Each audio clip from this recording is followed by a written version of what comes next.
Hey, kia ora, Helen Brahms here, coming to you live from Mesa in Arizona. Hope you're all having a super fantastic, sparkling day. My day today has been off the charts. It is Shake It Up Saturday. How was your Shake It Up Saturday? What did you do that was new, that was different? What did you do that was out of your normal routine? What did you do to shake up your Saturday? So, got a lot to do. I got a lot on my little cheat sheet down. I have a lot on my notebook here. So, I still have a piece of paper left over. So remember, I was making up my little pieces of paper to go into my. Oh, actually, I'm going to get to that one in a second. Hang on, getting myself off track. I have my agenda. So, but first, people were asking me after yesterday's thing about my bright blanket that I was in the process of doing, and so I quickly grabbed it so you could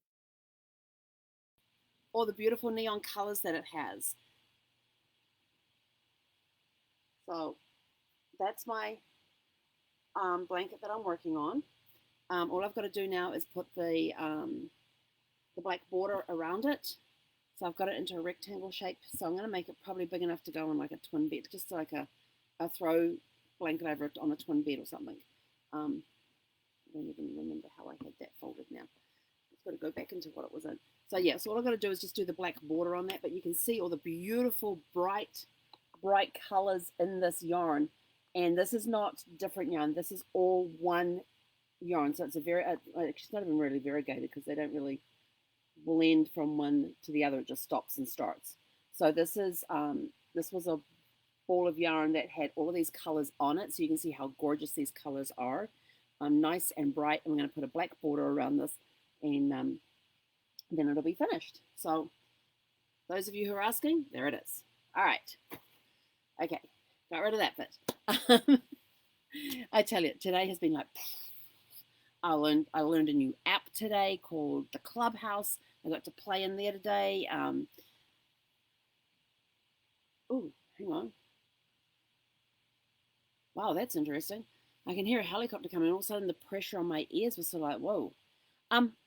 So today there was a lot of new stuff on today, and we got to do a lot of stuff. And in fact, I haven't even started. I was meant to start packing the RV up this afternoon and start getting that organized so I could go get propane on Monday. Yeah, that hasn't happened yet. Today, actually, I'm going to go a little bit out of order what I got written up there. So today we had the launch party for Mailbox Power. If you saw on my Facebook page earlier today, I actually posted the cover of my journal here for Mailbox Power. It used to be known as Banner Season, and during the whole launch, we had this big, massive online launch party. I have no idea how many people were on there, but there were a lot. I was doing a lot of little welcomes into the chat, and we were in a webinar situation, so we couldn't see who the other participants were that were on there. And all we saw on the video was the presenters. But we had amazing speakers and presenters today, lots of new stuff coming out. But the cool part is that our CEO, Joe, is former Navy. And so he was talking about decommissioning a ship and commissioning a ship. So I got to learn a little bit about that today. And we actually decommissioned Banner Season. We had a little presentation there, little ceremony. We actually decommissioned Banner Season, and they rang the bell 8 times to do that.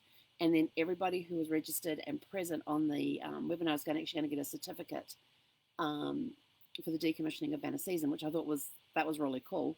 And then we had some amazing presenters talking about all new stuff, just bombing us with golden nuggets of information.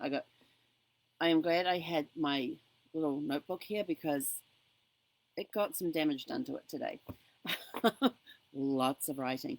But during all of this, I was also on Clubhouse because there was about 3 or 4 of us that were we just sat in a room on Clubhouse, and then every now and again, if somebody said something, we'd quickly unmute, make a comment about whatever it was we'd just seen. It just like went, oh wow, and then went back on mute again. So it wasn't constant chatter. It was just, I guess it was sort of having that.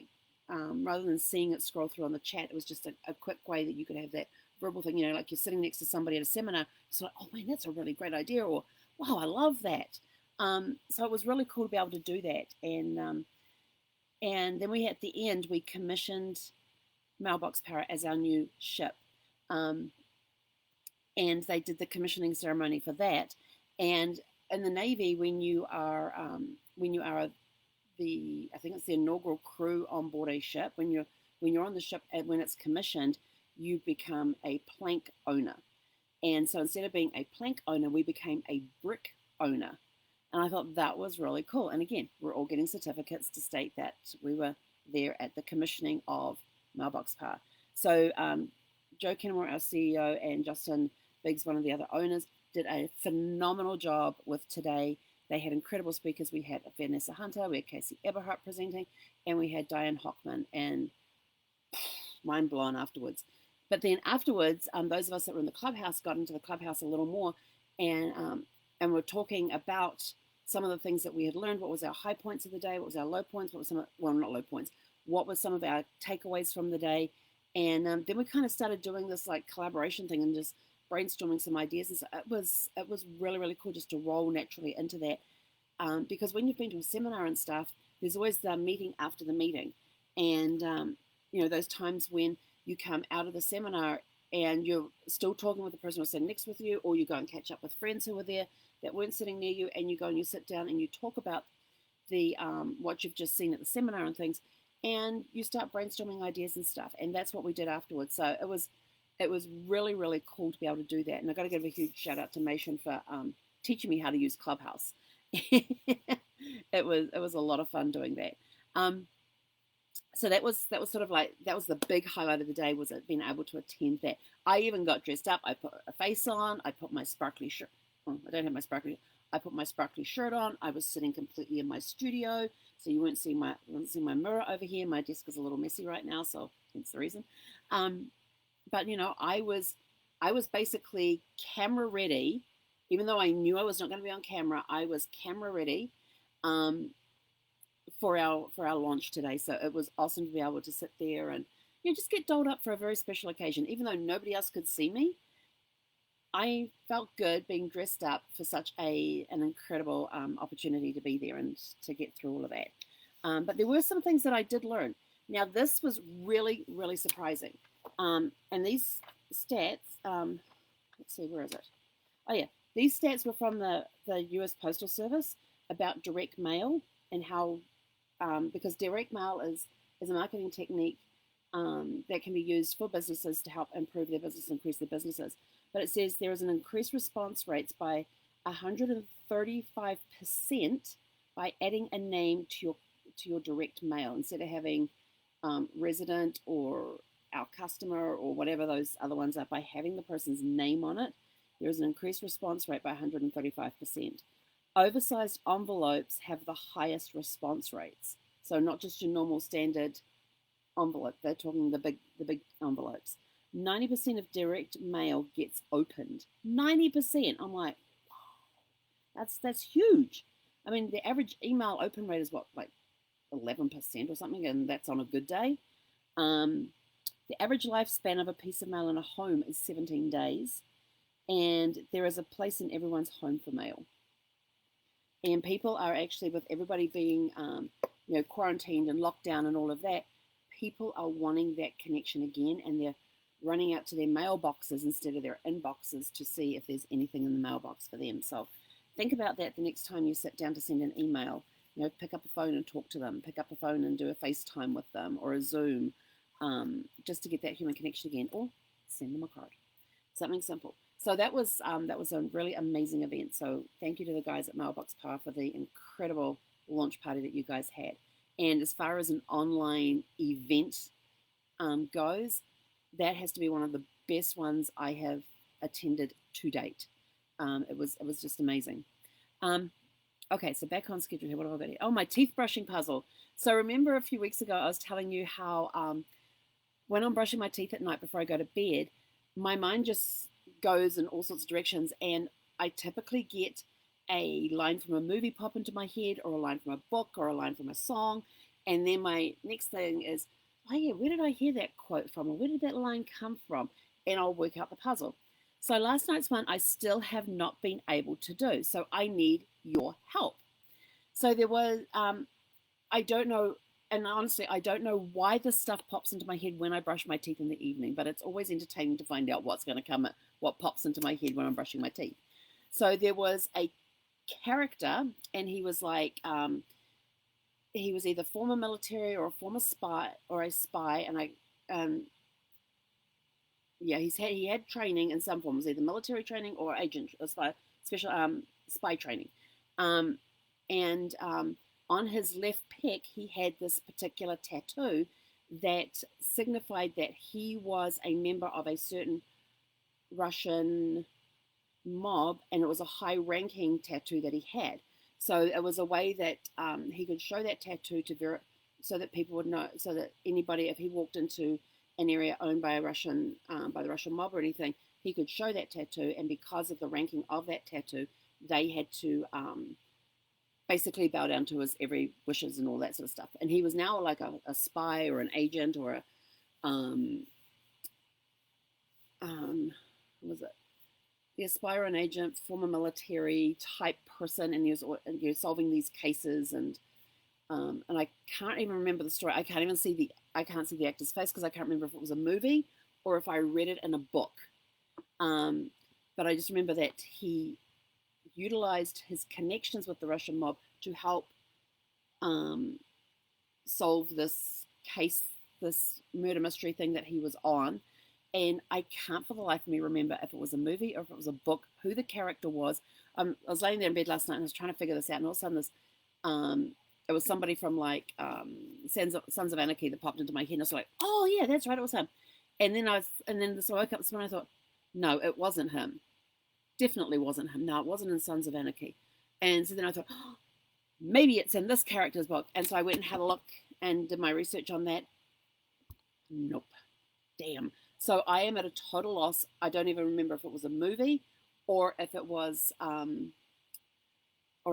novel. But I am completely stumped on this one. I've been trying to Google all sorts of different things and nothing's been coming up on it. So yeah, so that's my teeth brushing puzzle from last night that I have yet to solve. So if you happen to know of some spy-like character who had some ties to the Russian mob, had worked his way up in the Russian mob to this particular position that he had. It was some high-ranking position within the mob or mafia, and he had this special tattoo on his left pec that he was able to show to prove that he was part of this particular group.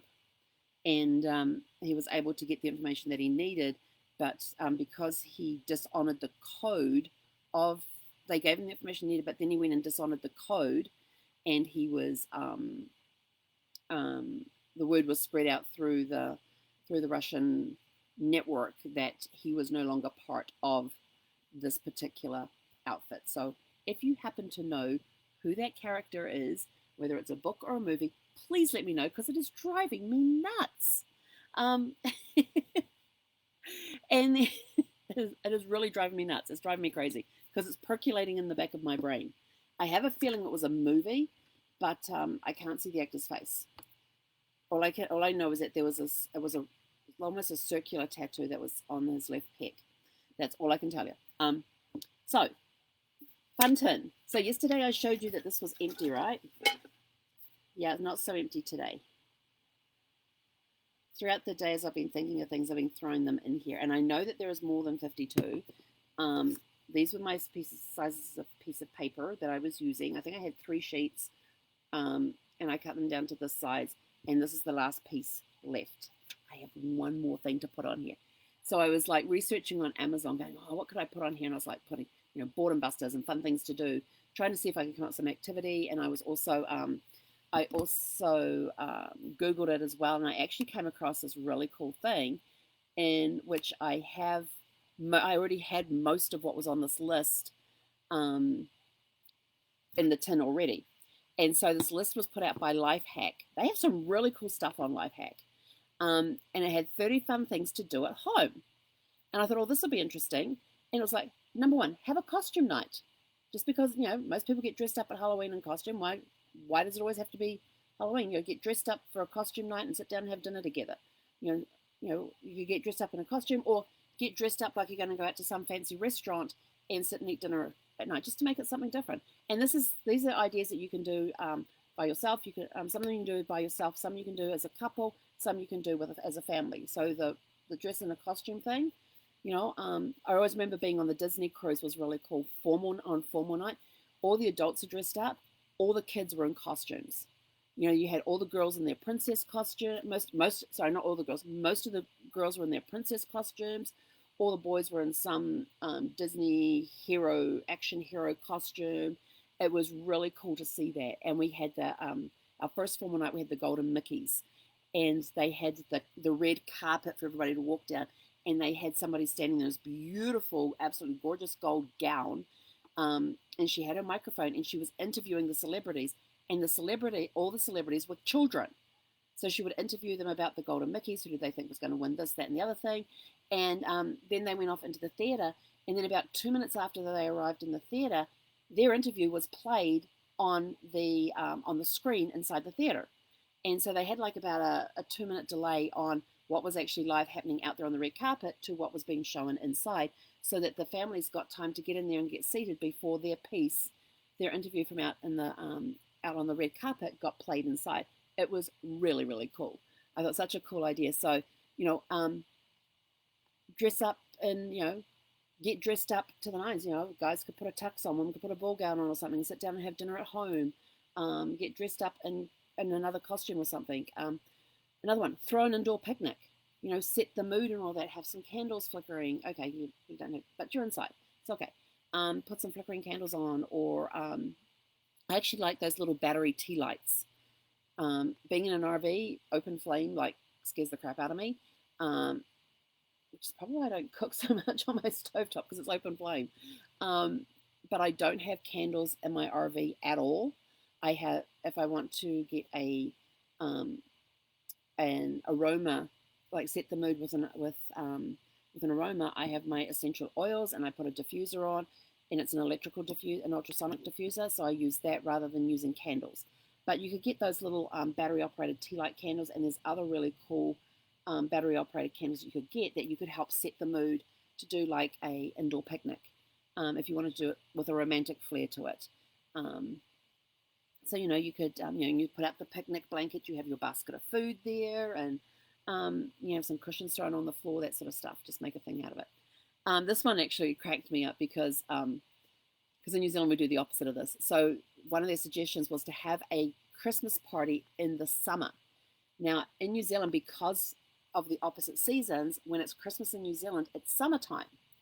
And so around June or July, companies will actually, as sort of like a mid-year thing, the companies I worked for at the time when I was in New Zealand, we had midwinter Christmas parties. And at the midwinter Christmas party, we would go in, and there would be all the traditional fare, if you were in, say, like in England, having a traditional Christmas dinner, that would all be available. We had the hot ham off the bone, we had the roast, we had the hot Christmas puddings with hot custard, and then we had all the roasted vegetables and everything else. Because you don't want to be eating that in the middle of summer.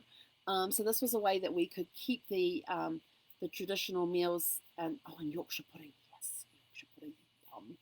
I remember having that a few times. But so we would have these midwinter Christmases where we would have all the traditional dishes that came over from England when the settlers came over from England. They brought these traditions with them, so we could have our traditional Christmas dinner, but we would have it in the middle of winter, and we would have a midwinter Christmas party, and it was really cool. And we would do like Secret Santa at that time. Would actually have a Secret Santa at that, so you could have fun. Just do a Christmas party in summer, and that will give you some idea of what it's like to have Christmas in a place, in the middle of summer. Like if you're in Australia or New Zealand, you're having Christmas in the middle of summer, and usually it's a barbecue. So we will have barbecues. We do let's see, what do? We do cold meats, and we do cold cuts and salads, and we might do a Christmas pudding as well. Mum used to change it up a little bit, but usually it was cold cuts and salads that we would have for dinner. Sometimes we put the grill on. We would have barbecued sausages and maybe some chops or some steak, something like that as well. So we would actually have a barbecue as well. So there's all sorts of different ways that you could do that, and just put up some decorations, make them a little summary, and have fun with that way. Host an international dinner night. Pick out a country you'd like to know more about, and then have fun together as a family, putting that dinner together with some traditional dishes, and even find clothing that you can wear to dinner from that country. So just like that. Film a newscast. I thought this was kind of cool. Become the presenter in the house and have somebody videotape you being the presenter about something that the family has done. And I thought, well, I do Facebook Lives every day, so I'm not putting that one on. Indoor-outdoor scavenger hunts. I love scavenger hunts. I love organizing them. I love participating in them. They are just so much fun to do scavenger hunts. And I remember the first Easter that I had here in the States. Brad's boys asked for wanted Easter baskets, and so Brad actually had taken the boys out, and I thought, okay, so we got the Easter basket, put them together and all that. But I planted clues, and we only had a 3-bedroom, 1,100 square foot apartment, so not a lot of space. 3 boys, and they each got different clues. They all had one clue that was the same, but then each got different clues that would lead them to their Easter baskets. And so I had to get a little creative with different places to put the clues and things. So I think I did like about 6 or 7 clues for each boy, and having to come up with 18 to 21 different hiding places, with one being the same for all 3, and all their baskets being in different locations as well. That was kind of fun. On this one here, it's got learn to do nail art, plant seedlings, host a themed movie night. I love themed movie nights. I think in here I've got like a James Bond fest, I've got Lord of the Rings fest, I've got a Star Wars fest, I've got Back to the Future, The Hobbit. What other trilogy movies do I have? So I've got those sorts of fests in here. But you could do a themed night. Dress up if you're doing something like Downton Abbey. Dress up in the costumes from that time period. If you're watching The Great Gatsby, same thing. Play games, board games. Film a cooking show. You're making a new dish or something. Why not make your own little cooking show while you're doing it, as you're experimenting with things? Handmade Christmas cards are always fun. I love those. Make a scarecrow. What else do I have on here? Have a karaoke night. Those are always fun. And you don't have to have expensive equipment to do all of this. You could do something like on YouTube. There's a lot of videos on YouTube that have the lyrics on there. So you could actually just sing along with those and do it that way too. Do a jigsaw puzzle. Play with Lego. Make jewelry. Host an English tea party. Oh my gosh. Devonshire tea with little sandwiches with the crusts cut off, and deviled eggs and little cookies and things. We call them biscuits, but you guys call them cookies. Plant bulbs. This one actually has the bulbs being planted in an actual light bulb, and it's got, and I'm actually going to put this link into the description for the video, because I actually show you how to get into a light bulb and remove all the inside, so you can then put these water plants in there, and how to have them hanging and all that sort of stuff. They're really cute. Read a book. Have a water balloon flight. We'll be coming into summer soon, so learn yoga. Invent a writing code, so you can send each other coded messages so you can decode them. Have a photo shoot, if you've got a family together and all that. Just have fun. Get a camera or your smartphone or something, and dress up, dress down, take fun pictures, serious pictures. You have a lot of fun with doing that sort of stuff. Learn calligraphy. It's actually becoming calligraphy is a lot of fun. I haven't done it in years, and I wasn't really good at it anyway, but I enjoyed doing it. Have a barbecue. Invent your own board game. Have a spa night. Play charades. Make a family scrapbook. So those are just some of the ideas that are on the life hack things, and I will put the link into the description here. But there's some fun things that you can do. I really should have done that one on Friday, but I happened to find it today because I was looking for ideas to finish off my... I still have one piece of paper left. So I could get some more in here. So that's, yeah. I mean, there's plenty in there. I can get my hands in there. I mean, see, got a handful of them. So yeah, that's one thing I did today. And then so when I was looking for things, I well, let's see what books Amazon have on Boredom Busters, because sometimes you can go and do the preview of the books, and you get some ideas that way too. So I was doing that, and something made me type in Play-Doh. I thought, yeah, I think I have to play with Play-Doh I have, play with Play-Doh in here, but I don't actually have any Play-Doh. So I thought, oh, let's go find a pack of Play-Doh that I can put into my wish list. So when I get that, I don't have to go hunting for it. OMG. There is so many options for Play-Doh. I thought, oh yeah, I'll just get the little pack that has the 3 colors in it, and that'll do me fine. No, no, no, no, no, no, no, no. You've got the case to carry your bottles in. You've got the 36 count Play-Doh set. You've got the 24 count set. You've got the 12 count set. You've got the 10. I'm like, I just want 3. Just the very basic. No, and then you've got all the packs with all the accessories in it, with the cookie cutters and the little rolling pins. And I'm like, what happened to using your hands and making shapes and things? And you got ones that will make noodles and all sorts of other weird shapes. And you got kitchen sets and you got fire truck sets. And I was like, I just want 3 things. And as I'm going down, I suddenly went, ooh, wait a second. They have sparkle Play-Doh, but it's 6 colors. It was 6. I thought, okay, 6 I can handle. But there was like several options that range from $5 for all 6 of them. But you can't get that one until sometime in March because it's out of stock till February 23rd. Through to the exact same thing costing like $15. So they ranged in price from $5 to $15 for the exact same 6 colors of sparkle Play-Doh. I was like, ooh. Okay, I think I can deal with 6 colors. So I now have one sitting in my little wish list on Amazon. So when I pull that one, I will go and order it, because remember, we're pulling one for the following week. So I've got time to order it and get it. But so yes, that was my little Play-Doh dilemma today, was going through all these pages, and there was so many options. I was like, I just want the basic 3 color Play-Doh, but I couldn't even find the basic 3 color Play-Doh. But the smallest I could find was a 6-pack, and it has sparkles.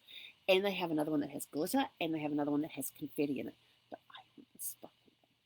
So that has been my fun Shake It Up Saturday. As you can see, there's a lot of stuff that happened today. And remember, if you can please help me find that fictional character, I'm pretty sure it was a movie, but it may have been a book, that where the guy had that, he was basically like a mercenary for hire, but a good guy. He was a good guy. That had that Russian tattoo on his left pec, then please let me know, because it's driving me crazy. I can't remember the fictional character that had it. Yeah, I can't even describe the design. I know it was just a round design and it was on his left pec. That's all I can tell you. I can't tell you any of the pattern that was in there. But if anybody knows what movie that is from, or what book that character that is from, I would greatly, greatly appreciate it. I'm going to put the life hack article into the description of this movie. If you want to know more about Mailbox Power and how it can help you with your clients and things, then please private message me on that. Let us know what happened today for you that caused you to have a Shake Up Saturday, because I love it when people break from routine and do something they don't normally do. So have a super fantastic, sparkling rest of your evening, and we will see you tomorrow morning for Serenity Sunday. Hei konera. Okay, sleep.